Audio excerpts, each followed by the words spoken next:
মাস শেষে হাতে কিছু টাকা আসলেই ভাই মাথাটা গরম হয়ে যায়, কই যাব না যাব এটা ভাবতে ভাবতে শেষ। তো অবশেষে একটা প্ল্যান কনফার্ম হয়ে গেল, আমরা চলে যাচ্ছি পাহাড়ের দেশে। অ্যান্ড সেটা হচ্ছে শান্তি পরিবহনে। অনেকেই হয়তো বা পাহাড় দেখে বুঝতে পারছেন আমরা কোথায় যাচ্ছি। আমরা খাগড়াছড়ি চলে আসছি। অ্যান্ড এখানে হচ্ছে আমরা অরণ্যবিলাস আবাসিক হোটেলে হচ্ছে একদিন স্টে করব।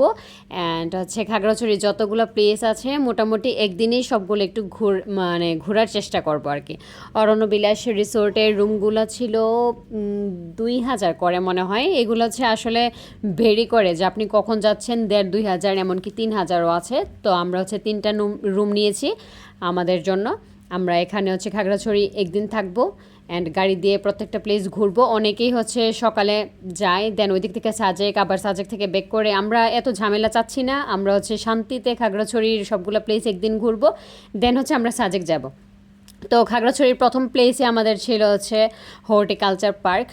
এটা বিশাল একটা এরিয়া নিয়ে তৈরি। আমি যদি এইভাবে স্পিডে প্রত্যেকটা জায়গা আপনাদের ঘুরে না দেখাই তাহলে হচ্ছে ভিডিওটা অনেক লম্বা হয়ে যাবে।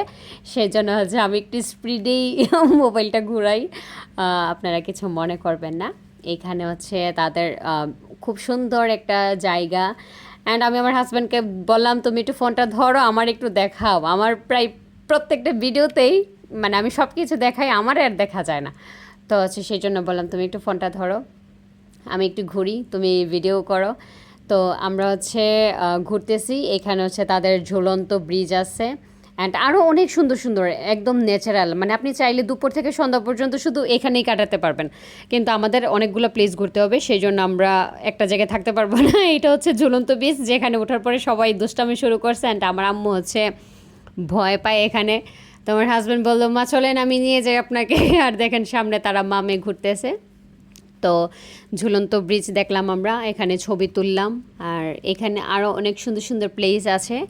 এইটা হচ্ছে তাদের টাওয়ারের মতো, যেখান থেকে হচ্ছে মোটামুটি পুরাটা পার্ক দেখা যায়। অ্যান্ড পার্কের এরিয়াটা অনেক বড়, মানে ঘুরে ঘুরে হেঁটে হেঁটে শেষ করা অনেক সময় লেগে যায়।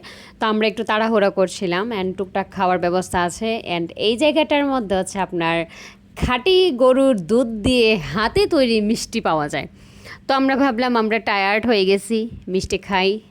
মিষ্টি খাওয়ার পরে ভাবলাম যে একটু হাঁটাহাঁটি করি অ্যান্ড আমাদের একটু তাড়াতাড়ি বের হতে হবে, কারণ আমরা জিপ গাড়ি নিয়ে আসছি। ওইটা আমাদের প্রত্যেকটা প্লেস সন্ধ্যার আগে আমাদের ঘুরে শেষ করবে।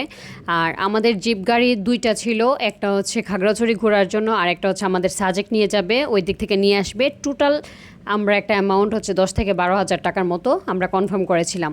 সম্ভবত এটা 6,000 টাকা ছিল, যেটা হচ্ছে আমাদের খাগড়াছড়ি ঘোরাবে। আর যেটা সাজেক নিয়ে যাবে নিয়ে আসবে ওইটা মেবি হচ্ছে 8,000 ছিল। ওইটা আসলে আমি একটু ভুলে গেছি। এটাও বেরি করে কোন সময় আপনি যাচ্ছেন বা কখন হচ্ছে আপনি ব্যাক করবেন। তো আমরা আসলে গাছপালা দেখলে একটু পাগল হয়ে যাই। ভাইয়া এখন হচ্ছে মুচি খাবে, তো আমি আর ভাইয়া চলে যাচ্ছি। আমরা হচ্ছে গাছ থেকে মুচি পারবো, যদিও আমি মুচি টুচি এগুলো চিনি না, ভাইয়া যেগুলো বলতেছে ওইগুলা পারবো। অ্যান্ড হচ্ছে পিছনে সবাই চিল্লাফাল্লা করতেছে কেন আমি নিচে নামতেছি, কেন হচ্ছে এগুলা পারবো। এই যে আমাদের ফটোগ্রাফার মুসি পারতেছে, এগুলো এখন কথা হবে না এটা এটা সাথে শুরু ভাই। আর না ওইছে কষ লাগবে শরীরে, আর রূপা আরে কষ লাগবে, কইলাম কষ লাগবে শরীরে। আর ওইছে তো আর তো খাইতো না আসলা। আলটিমেটলি কি কি পাইলা দেখাও।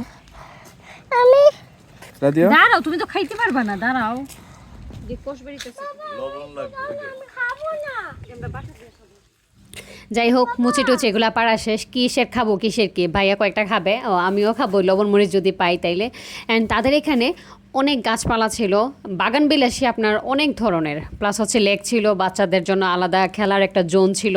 অ্যান্ড এদিকে খুব ঠান্ডা একটা বাতাস পাওয়া যায়, মানে অনেক গাছগাছালি, সেই জন্য মানে বসে থেকেও অনেক আরাম পাওয়া যায়। নেক্সট ভিডিওতে পরবর্তী প্লেসগুলো থাকবে।